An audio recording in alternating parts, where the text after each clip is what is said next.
Buenas tardes a todas y a todos los que nos siguen por vía Facebook Live. Bienvenidos a un aula de la UNAM, un aula de literatura y fomento a la lectura. Estamos en una sesión más de este ciclo que se llama Fabuladores sin su entorno, que, como muchos de ustedes saben, es un programa que tenemos para acercar a los jóvenes de las prepas, de los SHs, de las licenciaturas, algunos de los autores, no necesariamente autores de literatura UNAM, sino autores en general, que compartan su experiencia de qué es escribir, de qué es de cómo se lee para escribir. Pero ahora, como Lorea lo sabe, estamos en un ciclo muy particular de fabuladores y su entorno a distancia. Esto porque, pues, por obvias razones, este año hemos tenido que tener el primer ciclo, que lo tuvimos sobre poetas en lenguas originarias, y ahora la titular de este programa, que se llama Adriana Cortés, que por aquí está, y ahorita se las presento, nos ha hecho una propuesta muy interesante, que es invitar a autores mexicanos que están fuera de México, como es el caso de Lorea Canales, que ahora la presento, para hablarnos de qué es y cómo se vive la pandemia en otros países. Ella está en Estados Unidos, está en la ciudad de Nueva York. Lorea, me da muchísimo gusto que estés con nosotros. Ay, muchas gracias, el gusto es mío de estar con ustedes. Muchísimas gracias, y Adriana, te saludo también, gracias por estar con nosotros. Lorea Canales, quizá muchos de ustedes la conozcan por alguna de sus novelas anteriores, como Apenas Marta o Los Perros. Ahora, nos está enseñando ahora mismo en pantalla. Vamos a platicar con ella de estos dos, pero también de Mínimas Despedidas, estas tres novelas que constituyen a Lorea Canales como una autora mexicana y tiene una voz muy particular, y que en esta ocasión nos va a compartir también sumando el tema del racismo. El racismo que hemos sabido y hemos visto como en estos casos incluso en la pandemia, ha sido uno de los temas internacionales con mayor presencia en los medios, y desde luego no es el caso de la literatura uno que lo ignore, sino al contrario, que lo aborde y que lo divulgue, lo denuncie o lo resista, como ahora nos dirá Lorea. Así que desde Nueva York, de alguna manera ella misma ha vivido en carne propia lo que es el racismo en los meses recientes, y nos va a hablar del significado del arte durante la pandemia y cómo es que la literatura o el arte en general han sido un antídoto y una medicina para combatir el aislamiento. Así que, Lorea, te dejo con nuestra querida Adriana Cortés, agradeciéndole nuevamente esta propuesta de un ciclo que ha estado súper interesante. Ayer estuvimos hablando de Escocia, nos falta China, pero hemos hablado de muchas y de diferentes perspectivas de esta pandemia que nos tiene ahora. Así que, Lorea, gracias otra vez. Estás con tu público, y Adriana, mucha suerte. Gracias otra vez a ti por consolidar este proyecto de Fabuladores y su entorno. Gracias al equipo de literatura y fomento a la lectura de la UNAM, por allá detrás de cámaras, Jean-Luc, como siempre, al tanto y a la vanguardia. Ahora está siguiendo esta charla nuestro compañero René. Así que muchas gracias a ellos que hacen posible la parte tecnológica de estas charlas. Me salgo para dejarlas a ustedes dos en este salón. No, y aquí... no te salgas todavía, no te salgas. No, me quedo. Antes quisiera también agradecerte a ti por apoyar este tipo de proyectos como directora de literatura y fomento a la lectura de la UNAM. Y pues bueno, sí, continúa este ciclo de los fabuladores y su entorno ahora con Lorea. ¿Y qué te parece, Anel? ¿Qué les parece a las dos? Lorea también, me da muchísimo gusto estar contigo esta tarde y con todas las personas que están conectadas con nosotros a través de Facebook Live Literatura UNAM, pero una probadita, ¿qué les parece? Una probadita musical de Nueva York, y qué mejor que con una imagen, una fotografía que tomó Lorea Canales. Aquí les dejamos esta fotografía y a ver si reconocen esta música.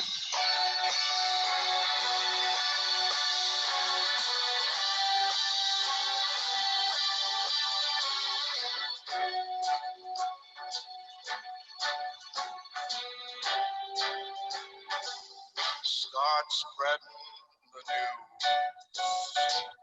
I'm leaving today.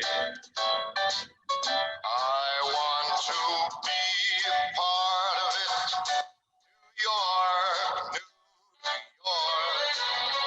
These vagabond shoes are longing to stray right through the very heart of it. New York, New Bueno, yo creo que ya todas Sí. las personas y ustedes también, Anel y Lorea, por supuesto, sabemos de quién se trata.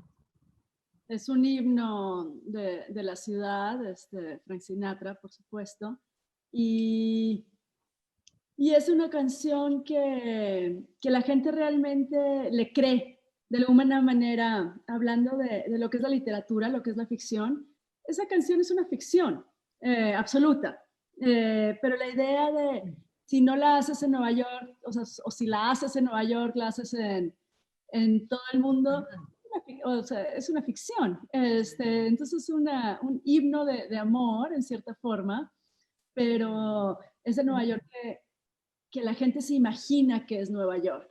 Eh, y no es realmente Nueva York. Nueva York es mucho más distinto que la ciudad que no duerme, pero ya se volvió de cierta forma cierta la canción porque nosotros la hicimos cierta. Emblemática la canción de Frank Sinatra, como dices, Lorea, un himno, y pues ya entraremos en materia ahora para platicar acerca de Nueva York y también del imaginario, porque cada quien, cada uno de nosotros tenemos a nuestro propio Nueva York, lo hemos imaginado a partir de nuestras lecturas, a partir de nuestras experiencias. Cada quien tiene su propio Nueva York. Exacto. La mayoría de las veces es un Nueva York imaginado, a través de la gran producción literaria y cinematográfica y cultural que esta ciudad produce, ¿no? Que yo creo que como ninguna del mundo, en su momento quizás fue Londres, pero ahorita sin duda es una ciudad del mayor aportación cultural, ¿no? La más visible culturalmente. Sí, sí, sí, así es. Eh, bueno, pues entremos en materia y antes de platicar acerca de tu diario de pandemia, Lorea, porque sé que tú has llevado un diario de pandemia y pues yo quisiera mencionar que has obtenido algunos premios, ¿no? Por ejemplo, el premio International Latino Fiction Awards y también, bueno, que tú vives en Nueva York desde el año 2000, pero ya habías estado antes, ¿no? O quizá por esos años también estudiando escritura creativa. En alguna ocasión tú me comentaste que estudiaste en un taller, cursaste un taller con Diamela Eltit, esta gran escritora Sí, sí. chilena. Tú lo tomaste en Nueva York porque tú eres de Nuevo León, ¿verdad? Naciste en Nuevo León y Yo nací en después la fuiste Ciudad de a... México, pero crecí en Monterrey toda mi vida. Crecí en Monterrey hasta la universidad. Soy regia, de cultura de nacimiento no, pero básicamente mi mamá era de México, estuve en México y vivimos en Monterrey. Siempre mi papá es de Monterrey. Eso se ve mucho en los cuentos, que realmente crecí un poco entre las dos ciudades y entre las dos culturas. Sí, el taller de Diamela fue parte de la maestría que cursé en NYU. Diamela es Global Professor, que es una distinción realmente importante en NYU. Y todos los otoños ella viene de Chile a Nueva York y da estos talleres de literatura. Sin duda no hubiera escrito lo que he escrito ni como lo he escrito sin ella. Fue una profesora crucial para mí. La considero mi gran maestra. ¿Qué fue lo que aprendiste? Porque tu escritura es muy distinta, ¿no? Es muy, bueno, en cierto modo, porque tus libros, bueno, apenas Marta y Los perros tienen esta ambientación teatral. Uno se mete a la atmósfera, más bien tú, como autora, introduces al lector a las atmósferas y es como si uno estuviera en una puesta en escena, porque estás adentro, estás con los personajes, en esa atmósfera que recreas también. Y Diamela Eltit también tiene este tipo de escritura, ¿no? Para ella el teatro también para ella es muy importante, pero en el sentido de los temas, ¿no? De tus cuentos a mí me divierten muchísimo. Sé que, bueno, a lo mejor no coincidirán algunas lectoras o algunos lectores conmigo, pero tienen este humor negro, ¿no? Tienen cierto humor negro. Por ejemplo, me acuerdo de este cuento de Navidad. Ay, qué cosa tan terrible, porque es una mujer que, ¿no? Que está en su casa, el American Way of Life, y está ella con su familia, su enorme casa, pero hay algo que no va bien en su vida. ¿Por qué? ¿Por qué te gusta retratar hacia tus personajes? ¿Por qué los tratas de esa manera? Uy, Antes de que responda Lorea, yo me voy a despedir, Adriana, para dejarlas a las dos en un margen más útil y cómodo para todos. Lorea, gracias. Y bueno, Anel, muchas gracias. Sí, sabemos que tienes mil cosas que hacer y ahora corre uno de una reunión en Zoom a la otra, así que las voy a escuchar, pero en Facebook. sé que nos vas a estar oyendo y que estás un ojo al gato, otro al garabato, eso lo sabemos perfecto. Ahora las escucho por allá. Gracias, Lorea. Sí, no, gracias a ti, Anel. Bueno, fueron como 8 preguntas a la vez, pero lo primero, Diamela lo que tiene como profesora es que es una gran lectora. Ella es capaz de... Hay profesores que quieren hacer que escribas como ellos escriben o quieren hacer tu escritura en la forma que ellos valoran. Diamela era lo contrario. Ella podía tener desde una obra de teatro hasta una novela de vampiros, hasta una cosa muy gótica, una cosa muy sencilla, una cosa muy compleja. Y a cada estudiante lo que ella trataba y lograba era que hicieran y que encontraran su voz de la mejor manera posible dentro de su estilo y dentro de su proyecto. Entonces ella es lo último de lo contrario casi de un profesor que marca estilo, sino te deja tú encontrar tu propio estilo, siendo muy exigente, muy rigurosa. Y entonces, si no tenías humildad para críticas muy fuertes, ahí sí te iba mal, porque sí tenías que ser capaz de estar ante una persona muy inteligente, muy crítica, que ve tu trabajo de una forma muy crítica y hay que ser muy humilde para poder ver en todo lo que estamos fallando. Entonces, en ese sentido, era una maestra rigurosa, pero siempre respetuosa con todo, siempre cariñosa, en cierta forma hasta maternal, y que le importábamos. O sea, que ella realmente nos ayudaba a sentirnos escuchados, que es algo muy difícil siendo escritor. Y recuerdo que escribiendo apenas Marta, que fue mi primera novela y la que sí hicimos un taller, sí hablamos sobre el hecho de que los personajes, aunque tengas a un villano, tienes que simpatizar con ellos. Tienes que encontrar una forma de querer a tus personajes. No puedes nada más verlos con un ojo crítico. Primeramente porque todos los seres humanos somos muy complejos y puedes agarrar al villano que quieras, de las películas, no sé, puedes agarrar a Pancho Villa o al presidente Salinas o escoge tu villano favorito, y no son acartonados, son gente más compleja.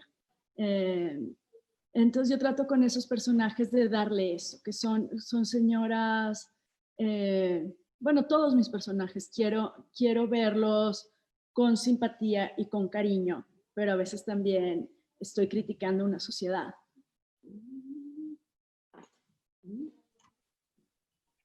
Volviendo a este cuento, es que me parece, este final, yo no voy a hacer spoiler y no se los voy a echar a perder porque lo pueden leer aquí en mínimas despedidas. Pero qué cosa tan más terrible, qué cosa tan más terrible, porque esta mujer, bueno, entra en una crisis, ¿no? Entra en una crisis de pronto y el final pues es inesperado, ¿no? Yo no me lo esperaba. Igual que el otro cuento que se me quedó muy, muy grabado también, el de un señor que va a vender que hacen una lámpara con la pierna, ¿verdad? Sí, las piernas de mamá. Las piernas, sí. El cuento de Navidad lo publicó Literal Magazine y ese está online.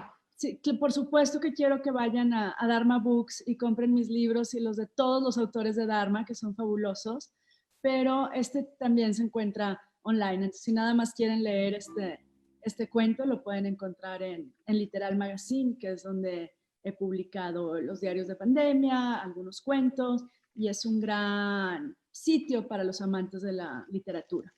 Ujú. También en Literal Magazine, ahí escribiste un diario de pandemia, Sí, ¿verdad? cuando empezó la pandemia, ¿Cuándo lo empezaste a escribir?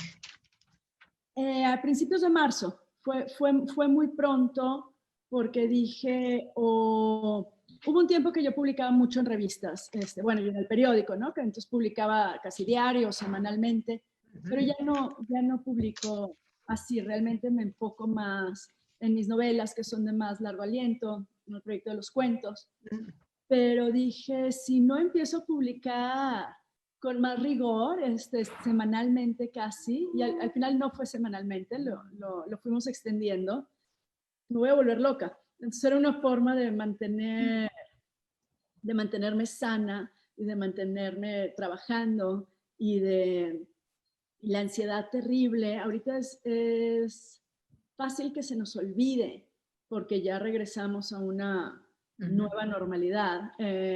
Lo que fueron esos momentos y la incertidumbre que había, que si ya no va a haber papel del baño, que si ya no vamos a comer nunca en un restaurante, que si todos los negocios van a ir a bancarrota, cuántos nos vamos a morir, puedes salir de tu casa, ¿no? Daba mucho miedo. Digo, sigue dando en cierta forma, pero ya nos acostumbramos un poco. Y en tu diario tú dices, tú hablas acerca del arte y de la funcionalidad del arte, de para qué sirve el arte, que es una pregunta, ¿no? que nos hicimos también durante la pandemia. Mucha gente nos hicimos esta pregunta, ¿de qué sirve el arte? Y tú escribes en el diario de la pandemia, das una respuesta, ¿verdad? Tu percepción de para qué, si Era tiene una función, si no tiene una función. que al dejar muchas de las actividades normales, empezamos otras actividades. Y mi vida está muy llena de arte, en el sentido, porque en ese sentido lo decía antes, de Nueva York es una ciudad muy rica, y trato de ir a museos, trato de ir a exhibiciones, voy al teatro. Justo antes de la pandemia fui por primera vez a este auditorio fantástico a ver una obra de Claudia Rankine, que creo que lo menciono porque era una obra sobre el racismo, que va a ser otro de los temas, pero de repente fue volver a la casa. Y cuando yo crecí en Monterrey, también consumíamos cultura, no era un lugar tan cultural, pero lo consumíamos de otra manera. Lo hacíamos entre amigos, lo hacíamos por querer escapar un poco del entorno en el que estábamos.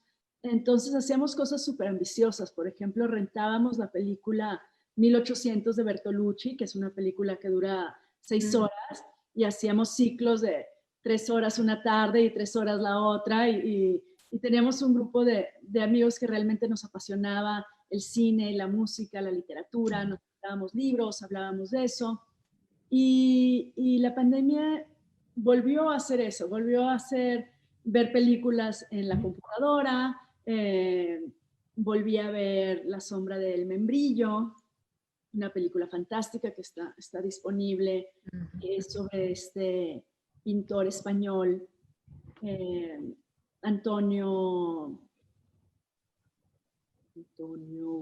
se me va, bueno, es el gran pintor español realista, y toda la película es como él pinta un árbol de membrillo y cómo no logra pintar este árbol de membrillo, porque se le va la luz. Le llega el otoño, se le va la luz que quiere de los membrillos, se le caen los membrillos, se le va la luz, y fue muy conmovedor, inspirador ver esa película. Y también, o sea, leer otros libros y escuchar creo que lo mencioné ahí, el Cuarteto para el Fin de los Tiempos, de Oliver Messiaen. Y sí, me acompañé de cultura. creo que este pintor al que te refieres es Antonio López. Antonio. Antonio López García. Sí. Ah, pues veremos esa película que nos estás recomendando ahora. ¿Y qué más leíste? Pero antes de decirnos qué más leíste, por favor, Jean-Luc, René, quienes nos están apoyando en la parte técnica, podrían mostrar algunas de las fotografías de Lorea Canales, que son verdaderas obras de arte también, ahora que hablamos de arte. Estas fotografías, Lorea, ¿las tomaste durante el confinamiento? Casi todas sí. Cuando me dijiste, mándanos fotos para hablar de algo, simplemente vi así lo que tenía y lo que me movía. Este colibrí es en México. Esta no fue tomada en el confinamiento, fue tomada antes. Ese es un árbol de moringa, que dicen que la moringa es un árbol muy bueno y que nos va a salvar de la hambruna mundial. Es un árbol que supuestamente tiene más nutrientes que la espinaca y que todo. Creces, no necesita agua para crecer y crece muy rápido. Y este colibrí está ahí con la moringa, es un colibrí pico ancho. Y sí, me gusta mucho ver las aves. Esa, ay, se me va el nombre. Nunca hay que hacer esto cansados, pero es un árbol de papaya. Este pájaro es un trogón. Sí, ¿y es aquí en México también? También la tomé yo, sí, también es en México. Ah, sí. También es en México. Sí. En Nueva York no tenemos esos árboles tropicales tan hermosos, sí, como la papaya. No, en Nueva York tienen rascacielos, muchos museos, bueno, tienen el Central Park también, que es precioso. Ahí aprendí de pájaros. En Central Park justamente hacíamos tours de pájaros. Resulta que es Qué maravilla. uno de los parques con más variedad de pájaros porque estamos en un corredor migratorio. Entonces, en la primavera y el otoño ves una gran variedad porque además, como no tiene dónde ir, se juntan todos en Central Park. Este es un papamoscas, estas son unas fragatas. Esas las tomé el año pasado, pre-pandemia en Zihuatanejo. Pero ahora que estamos en el confinamiento, porque seguimos todavía en el confinamiento y aquí en México también, ¿no? Yo creo que por eso te las mandé, por pensar en volar. Sí, volar, el aire libre, ¿no? Exacto. Respirar, sí, un poco de aire. Otra imagen, por favor, porque a ver si nos pueden mostrar otra fotografía de los...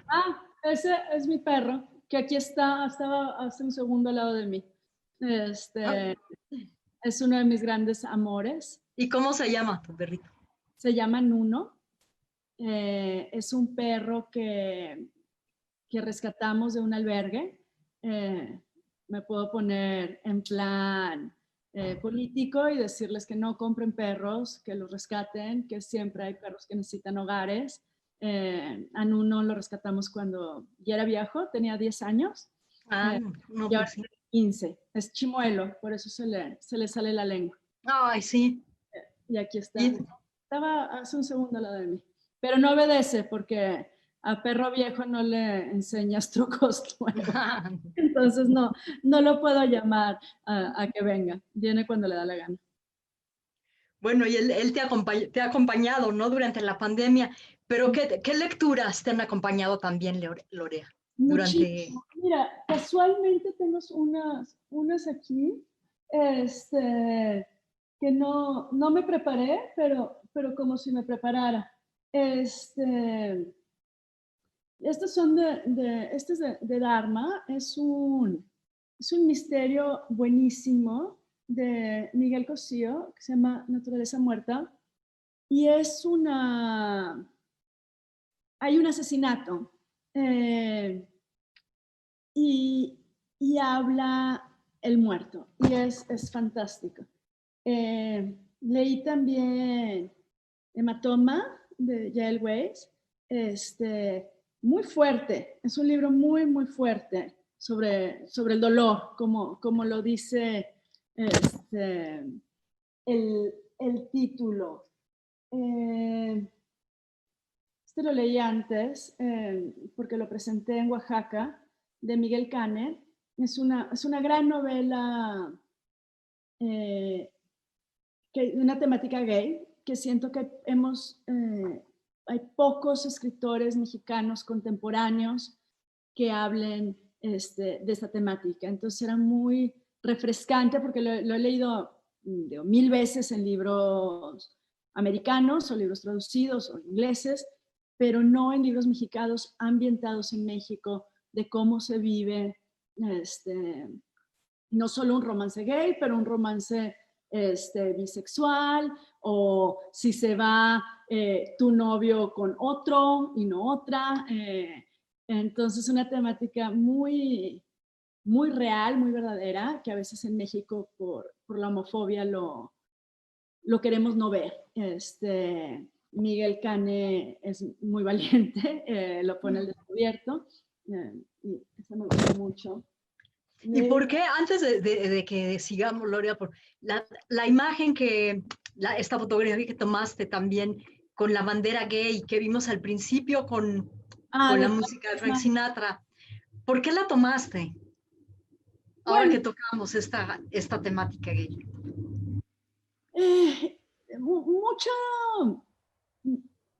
Pienso mucho en cómo me siento muy impotente en mi vida. Siento que no estoy haciendo nada para realmente hacer un cambio, para realmente mejorar la sociedad, para realmente ayudar a los demás. Y es un sentimiento que me,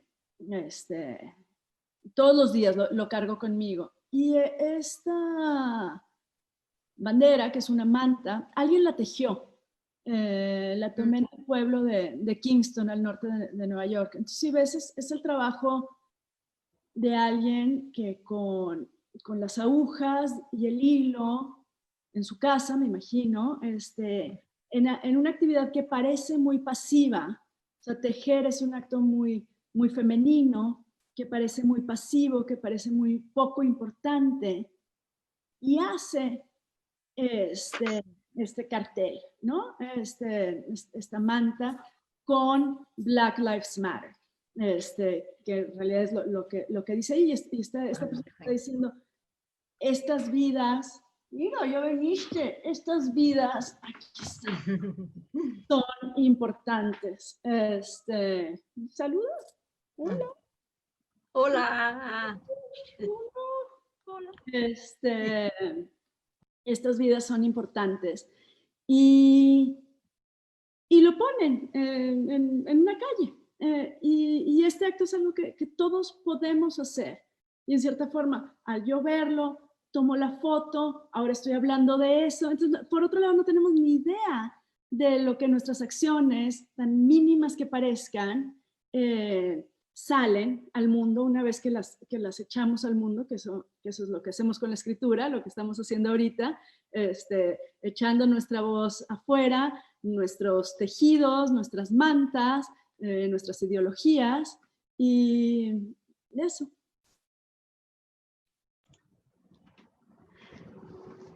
Has mencionado, ¿no? Black Lives Matter. Y a raíz de la pandemia y bueno, lo sabemos, ¿no? Con el asesinato de George Floyd, se acentuó este movimiento, en contra del racismo, y estuvo muy fuerte en los Estados Unidos, particularmente en Nueva York. ¿Cómo lo viviste tú? Desde tu ventana, ¿lo viste? Sí, ¿escribiste algo acerca de eso? Ayer puse un tweet, ayer estuve en una marcha contra ICE, que tienen a los migrantes encerrados, y la foto que tomé, que era la pancarta principal de la marcha, pone a todas las personas que han muerto bajo la custodia de ICE, porque nuestros migrantes mexicanos y centroamericanos los están encerrando en estos lugares horribles, que ya los hemos visto, y jaulas, básicamente, Horrible, sí. familias. Y bueno, ayer hubo esta marcha. Entonces, sí, hay un sentimiento, yo creo que de todo, de ya basta, ¿no? Es el sentimiento que tiene la gente afroamericana en Estados Unidos, que dice, yo quiero salir a la calle y que no me maten, quiero estar en mi coche y que no llegue un policía a matarme, porque realmente por infracciones bobísimas, tener una luz rota, pero tener una... Y esto también pasa en Estados Unidos, donde se oprime a una población, como es la población migrante, como es la población históricamente negra. Pero en México también pasa, y hay gente que tiene miedo de salir a la calle porque son los policías los que te acosan y te piden mordida y te piden que hagas y te quitan tus cosas y saben, o sea, saben quiénes son los victimizables, saben a quién van a agarrar. Mi novela Los perros se trata de eso, se trata del reclusorio sur, donde la mayoría de la gente está ahí porque la agarraron, porque tenían que buscar a Pedro y agarran a Pablo, porque no hay ningún criterio de realmente de que estén ahí los que deben de estar. Y estamos hartos, yo creo que todos estamos hartos de todos los abusos institucionales y que vienen de mucho tiempo. O sea, no solo el racismo, la misoginia, la homofobia, estamos ya viéndolo una y otra vez y decimos, como las feministas en México, dices, bueno, ¿cuándo ya? O sea, ¿en qué momento ya me vas a hacer caso? Y por eso escala. O sea, escala la estridencia, escala el reclamo, porque no hay ningún cambio.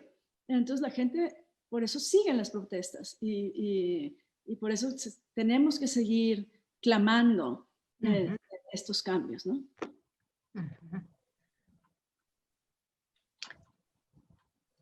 Hay el periódico de poesía que también publica la Dirección de Literatura y Fomento a la Lectura, un poema que quisiera compartirles a propósito de este tema que estamos tratando, Lorea. Quizá lo conozcas tú, es el poeta Jericho Brown, y me voy a permitir leerles unos versos, un poquito, nada más.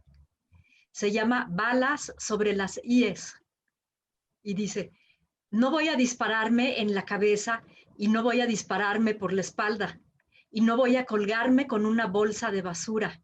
Y si lo hago, te prometo que no voy a hacerlo esposado en una patrulla o en la celda de una ciudad de la que solo conozco el nombre porque a veces la atravieso para ir a casa.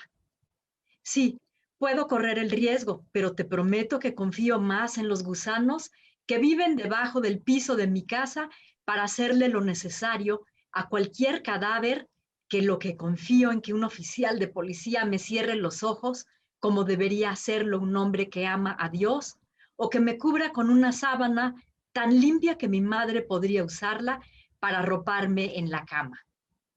Es mucho más largo el poema, ustedes lo pueden buscar en el periódico de poesía de la Dirección de Literatura y Fomento a la Lectura. El autor es Jericho Brown y la versión es de Bruno Ríos. Es una excelente publicación, el periódico de poesía. Yo he contribuido a través de los años con algunos poemas, algunas traducciones, y realmente es un esfuerzo muy padre de la universidad. Sí, coincido contigo porque ya es un periódico de mucha tradición y muchos autores también se han formado en este periódico de poesía y después ya han publicado en editoriales de mucho renombre. Sí, es una gran cosa.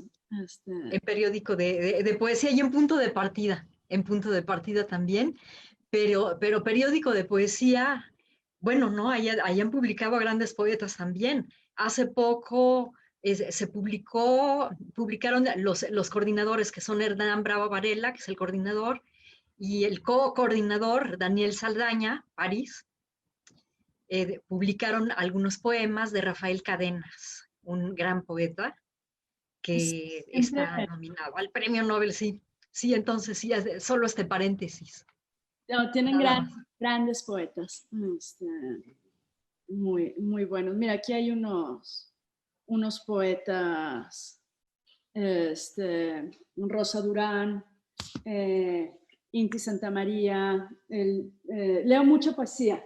Mi sección de poesía está más para allá. Aquí no está nada más esto, pero la poesía es algo que me acompaña muchísimo. ¿Qué autoras chicanas, Lore? ¿Hay algunas autoras chicanas, poetas que tú puedas recomendar? Porque yo recuerdo Gloria Anzaldúa, su libro Border, no recuerdo ahora exactamente el título, Border, ahorita, pero es sobre la frontera, gran escritora Gloria Anzaldúa. Gloria Anzaldúa, sí, la comentamos, ella es la que tenía en mente. Acabo de leerla por primera vez, no la había leído antes y creo que fue una pionera, porque las cosas que escribió fueron muchas en los 70s, en los 80s, sí. Y que realmente tienen mucha resonancia ahorita y que ahorita están totalmente al corriente de lo que ya veía y criticaba. Además es una visión muy personal. Hace poquito leí un libro, no es chicana para nada, pero tenía que ver con migración, de Verónica Gerber Vichy, Sí. de Editorial Impronta. Ella va a Jackson Hole en Wyoming, que es una para esquiadores, un lugar muy rico, económicamente muy pudiente, y da unos talleres donde habla de migración y lo hace a través de, ella les llama emojis, pero son como pequeños dibujos que muestran, tú estás aquí, yo estoy allá, o sea, cómo reduces a una imagen, el sentimiento. Y es de los libros mejores que he leído porque es tan complejo. O sea, cuando yo pienso que no he escrito sobre ser migrante o sobre la migración, y cuando pienso en el tema me agobio porque digo, ¿por dónde empiezo? Hay tanto, ¿qué migración? La mía, la de mis abuelos, la de los migrantes de pie, hay tantas migraciones en cierta forma, y cómo abordarlo. Y Verónica, en su genialidad, lo reduce a tres cosas muy potentes y logra decir algo que es casi indecible. Y lo hace a través de estos dibujos aparentemente sencillos. Sí, de esta propuesta estética que tiene ella, ¿no? Que es el vínculo de escritura e imagen. Impresionante, sí. Oh, sí. Pero Rebeca ha resonado mucho en México. Vino a la Feria de Oaxaca también. Rebecca Solnit. Rebecca Solnit. Este es su último libro, Recolecciones de mi no existencia. Y es un libro también muy fuerte. Rebeca tiene una prosa admirable.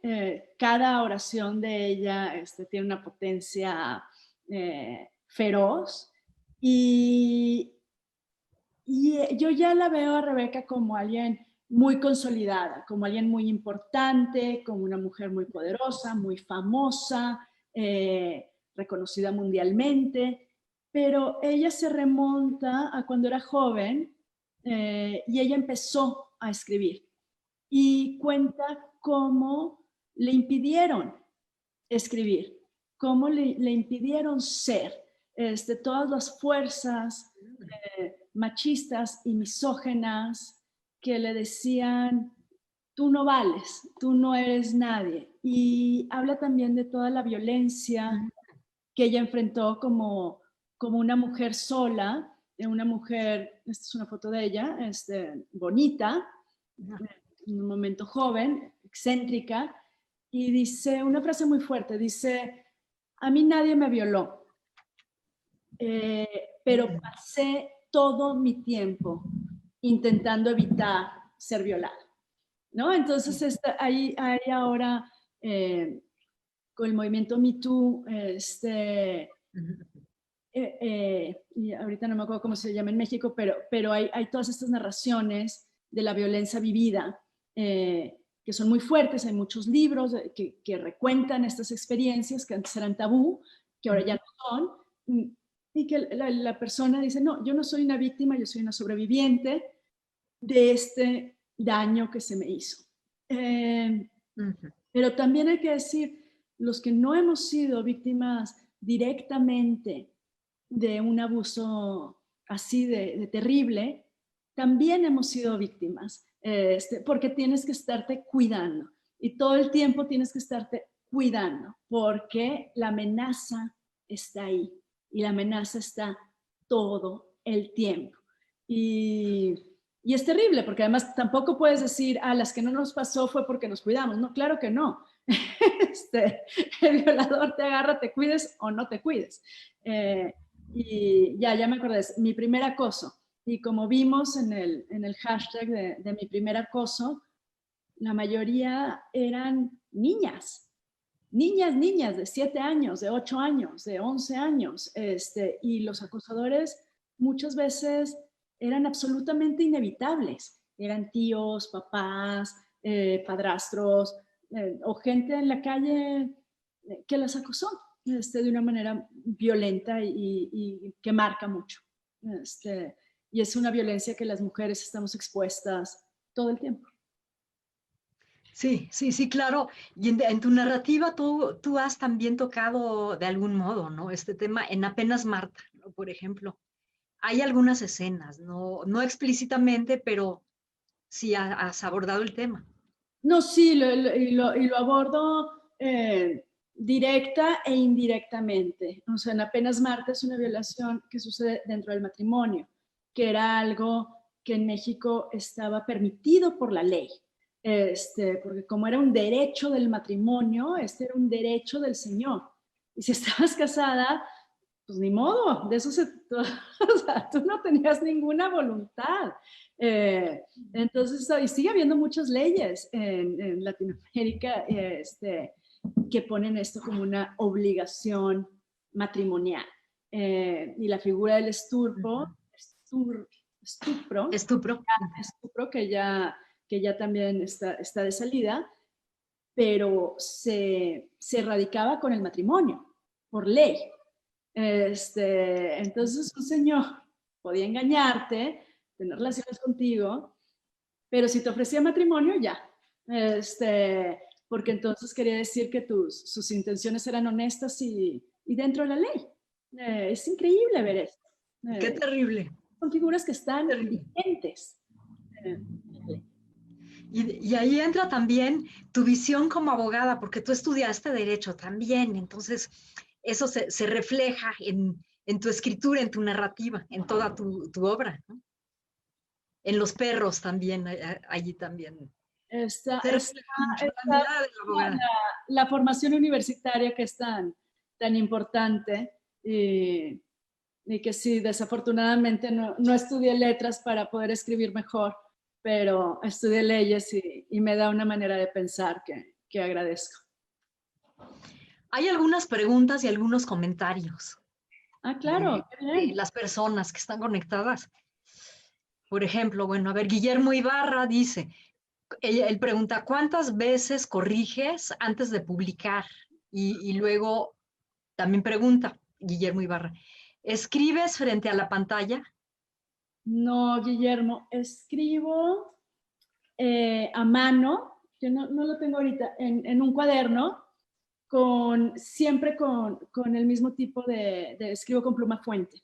Y si no tengo mi pluma fuente, me pongo mal, y a veces no la tengo, entonces tengo que agarrar una Bic del mesero y escribir una servilleta o así, pero casi siempre escribo a mano y en un cuaderno. Ya me he vuelto muy particular de eso. Tengo otro librero, que está, no se los puedo mostrar ahorita, que es de este tamaño más o menos, y son versiones y versiones y versiones de mi libro. Y esas son las que, o sea, no corrigiendo sobre pantalla, porque lo que hago es escribo a mano, luego lo paso yo en la computadora y ahí pues ya hay una primera corrección. Luego vuelvo a corregir, eventualmente imprimo, ¿no? Pero de los que estoy diciendo ya es el libro completo impreso y vuelvo a corregir y vuelvo a corregir. No te puedo decir la cantidad de veces, porque lloras. Los cuentos estos de mínimas despedidas pasaron por años de corrección. Inclusive hay versiones publicadas que tienen un final diferente y ya a la hora de cambiar lo cambié. Y a veces cuando me piden lecturas y leo, estoy leyendo mi libro y corrijo a leer, porque no me gusta dónde está un coma, porque siento que hay una palabra que sobra o que falta. Entonces, hay autores que dicen que dejan de corregir cuando se publica. Yo creo que yo nunca voy a dejar de corregir.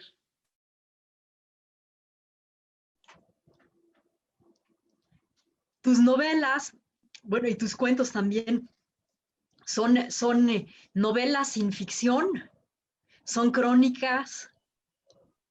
¿Cómo No, los consideras tú? todo... Crónicas con ficción, no, porque crónica no. No, todo mi trabajo es ficción. Hago Pero tiene mucho de crónica también, ¿no?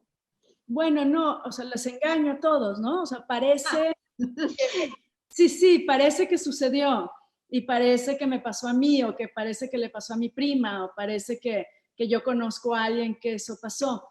Y la verdad es que yo no me gusta nada tocar temas personales. Entonces, al revés, toco temas universales y los vuelvo personales, pero absolutamente todos mis personajes no existen. Y entonces como dicen las películas, o sea, cualquier parecido con la realidad es meramente casualidad, que no es casual, obvio, busco que los personajes parezcan reales. Cuando escribí Apenas Marta, lo dijeron como, ay, bueno, es mujer, entonces seguro conoce, y que conoce a este, porque todo es un drama como de familia. Y entonces los perros, los dos personajes principales y los dos narradores son hombres. Entonces ya no me podían decir, oye, fuiste tú quien se metió al reclusorio sur a hacer esto, ¿no? Yo no podía. Porque te metiste, ¿verdad? Tú fuiste al reclusorio a hacer entrevistas para escribir Los perros. Hacer Qué experiencia tan más dura. A ver, cuéntanos, ¿llegaste? ¿Te dejaron entrar así fácil? Bueno, no, llegué con un abogado.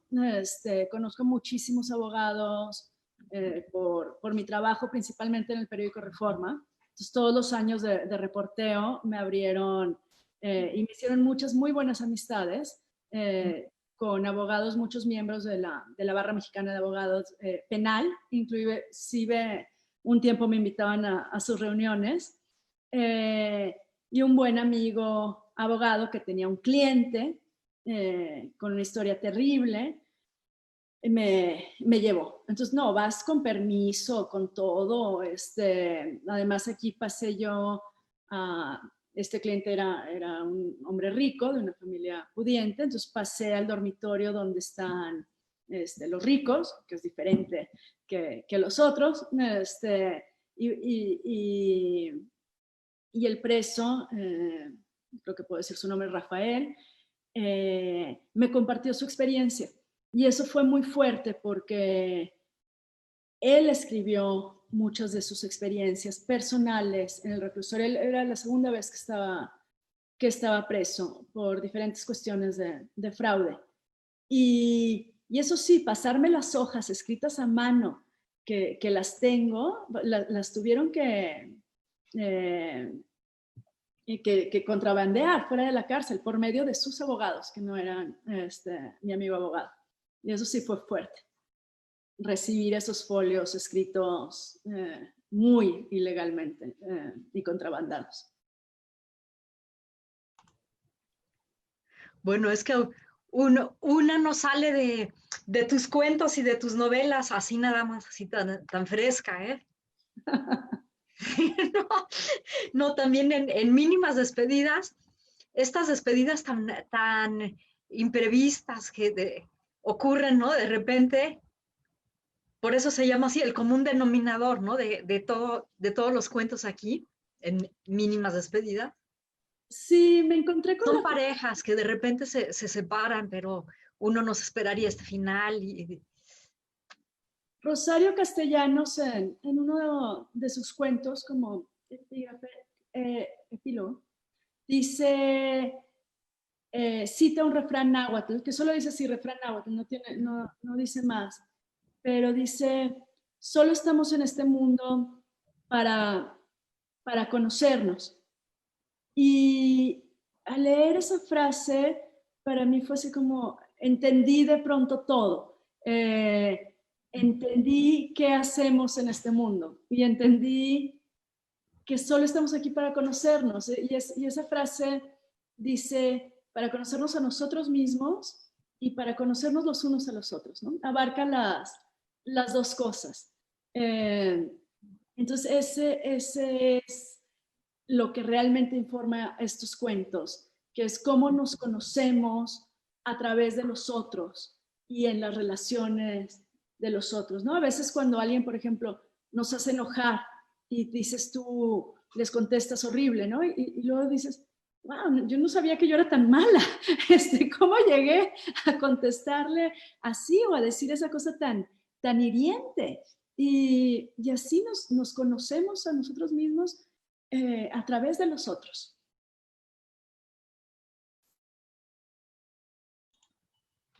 ¿Por qué no nos lees un fragmento del que tú escojas?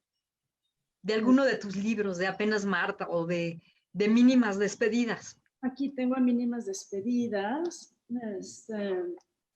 Claro, hay un cuento muy cortitito que creo que se los puedo leer entero para que no... Bueno, quizás no entero, pero se llama Hasta que la muerte. Y les enseño, tiene todos dibujitos de Alejandro Magallanes, todo el libro. Sí, gran. Lindo porque tiene gran dibujante, gran diseñador. Sí. Hasta que la muerte. Todo transcurrió con normalidad. Bueno, tan normal como fue posible. No llovió. El sermón estuvo bien. Tenía una habitación llena de regalos. El avión salió a tiempo.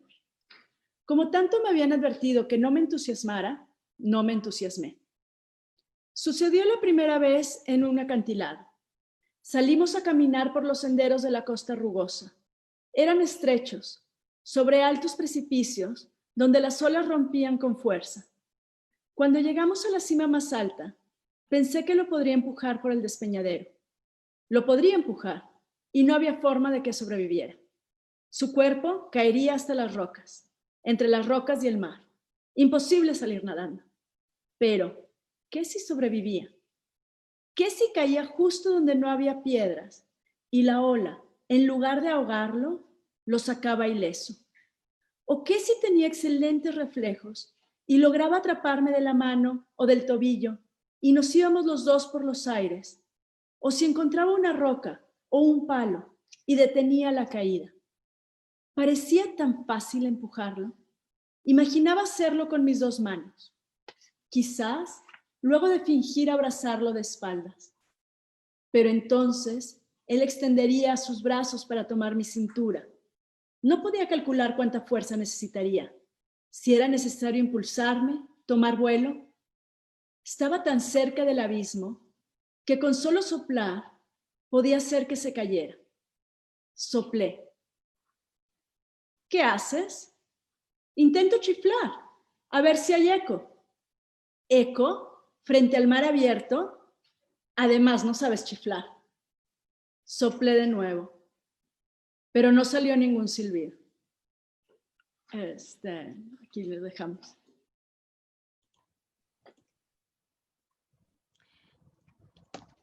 ¿Cómo se titula tu cuento? Este se titula Hasta que la muerte. Terrible, terrible, ¿eh? Pero esto que tú dices, ¿no?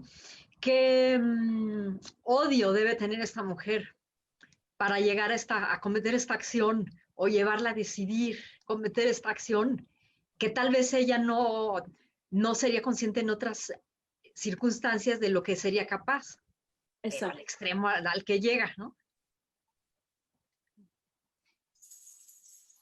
Nos dará tiempo, yo creo que un fragmentito más ya para despedirnos. Si no es, mientras esperamos preguntas de alguna persona que esté conectada. Le seguimos entonces. La segunda vez fue en el kayak. Calculé qué tan fuerte debía ser el golpe con el remo para desnucarlo. Lo más fácil sería encajar el remo por detrás del cuello, como si fuera una lanza. Pero tendría que conocer el punto preciso, y no sabía cuál era. Además, los forenses podrían ver el golpe, al menos que hubiera tiburones. Entonces, la evidencia desaparecería. Busqué aletas en el mar, pero no había. ¿Cuánto tarda un cuerpo en hundirse? Tendría que anclarlo o hundirlo con rocas. Si no, flotaría, y flotaría hasta llegar a la arena de la playa. ¿Por qué flotan los cuerpos muertos si todo lo demás se hunde?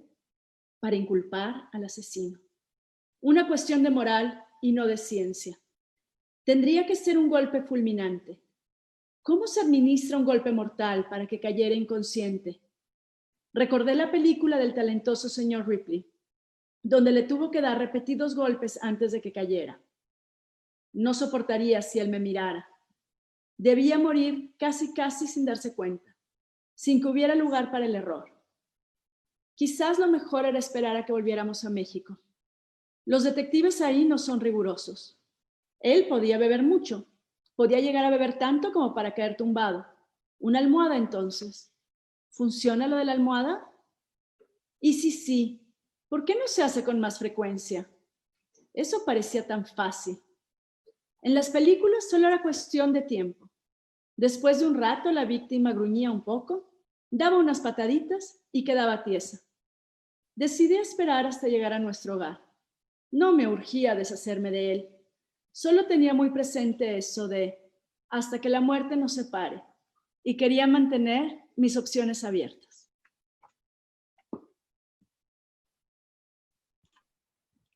Ese humor negro siempre, el humor negro. Y Lorea, bueno, creo que no hay más preguntas por parte de las personas que están conectadas, pero yo sí tengo una pregunta antes de terminar. Te haría una pregunta. ¿Qué reflexión te deja a ti la pandemia? Todo tu experiencia como escritora, tu experiencia desde Nueva York, ¿qué reflexión te deja? Que son dos cosas muy sencillas. Por un lado, tenemos que volvernos más compasivos. Nuestra capacidad de compasión se tiene que agrandar. Está muy limitada. Hemos hecho un mundo muy individualista, un mundo donde nos preocupamos mucho por tener lo que cada quien necesita, y esto no funciona. Estamos dejando a demasiadas personas sin nada, enfermas, solas, hambrientas. No es posible. Entonces, como sociedad tenemos que volvernos mucho más compasivos. Y la segunda es agradecidos, porque yo creo que vamos por nuestras vidas sin agradecer lo que tenemos.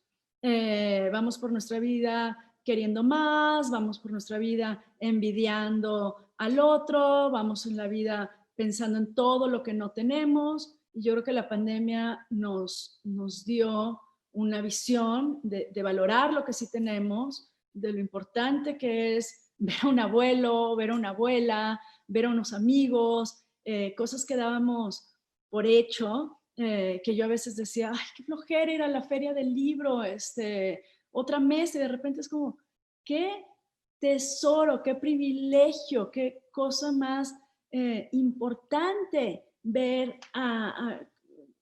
poderlos ver a ustedes a los ojos, ¿no? Podernos ver, podernos abrazar, podernos besar. y podernos conocer. Entonces, para mí son las dos cosas, agradecer lo que tenemos y incrementar nuestra compasión. Y a propósito también de reflexionar acerca reflexionar acerca de lo que nos ha dejado la pandemia, también quisiera citar a Lidia Jorge, quien acaba de ganar el premio Phil de literatura en lenguas romances, ¿no? Dice Lidia Jorge, y cito un artículo de Enrique Vilamatas publicado en el periódico El País. Ella dice: tenía dudas sobre si el futuro rescataría a la literatura como la disciplina fundamental para todas las artes, pero ahora con la pandemia he dejado de tenerlas. Y yo creo que sí, que todos y todas las personas nos sentimos acompañadas por la literatura durante esta pandemia, y como todavía no termina, corran ustedes a comprar, a conseguir los libros de Lorea Canales, que me parece que también pueden conseguirse en línea, ¿verdad, Lorea? Sí, sí, se pueden conseguir en línea. Y yo creo que sí, lo que dice Lidia, a mí me entristece, porque creo que la mayoría de las personas no leen o no leemos lo suficiente. Y la lectura te ayuda a incrementar tu compasión. La lectura te ayuda a ver al otro. La lectura te ayuda a entender el otro. ¿Cómo puedo yo entender Black Lives Matter? Leyendo a James Baldwin. O sea, y hasta que no leía a James Baldwin y a todos sus escritores, no entendía de la misma manera. Hasta aún La cabina del tío Tom, que parece algo pasado de moda, es una novelaza, es un gran libro que importa y que sigue importando. Entonces a mí me entristece que la gente no tenga curiosidad de leer, y entonces no tiene curiosidad de entender al otro y de abrirse a uno mismo, abrir nuestras mentes para abrirnos al otro. Qué bonito, qué bonita reflexión, y ojalá así sea. Sí, tenemos que hacerla posible, y para eso, bueno, están invitadas todas las personas a leer poesía, leer novela. Lean los libros de Lorea Canales. También, ¿dónde los pueden conseguir, Lorea? En línea. Gracias, están en amazon.com o .mx, están en el portal de Dharma Books. Las novelas ya no se consiguen, pero están en Kindle, las dos, o electrónico, en cualquier formato electrónico. Y este es el que sí, el cachorrito más reciente, salido del horno. Ah. Sí. ¿Y tu diario de pandemia? El diario de pandemia, El diario de Real pandemia. Magazine, ahí está. Bueno, pues ya nos despedimos. Son las 7 en México. En Nueva York, ¿qué hora es? Las 8. Ya las 8. Hora de la cena, ¿no? Yo creo que... Una hora más. Pues estoy encantada de hablar contigo, encantada de estar con ustedes. No, muchas gracias, Lorea, a ti. Literatura UNAM, gracias a todos y gracias por escucharme. Gracias. No, muchas gracias a ti, gracias también a las personas que se conectaron, a Jean-Luc, a René, que siempre nos apoyan en la parte técnica, en estas tecnologías, ¿no? De las que ahora echamos mano durante la pandemia para el ciclo Los Fabuladores y su entorno, que se acostumbraba a hacer de manera presencial. Lorea, tú misma ya habías estado en algún plantel de la UNAM, pero ahora lo hemos estado haciendo en línea. Y gracias, por supuesto, también a la maestra Nel Pérez, quien estuvo con nosotros al principio de la plática, por fomentar la lectura a través de este ciclo de Los Fabuladores y su entorno. Que tengan muy buena tarde. Hasta luego. Gracias, Lorea. Gracias, hasta luego.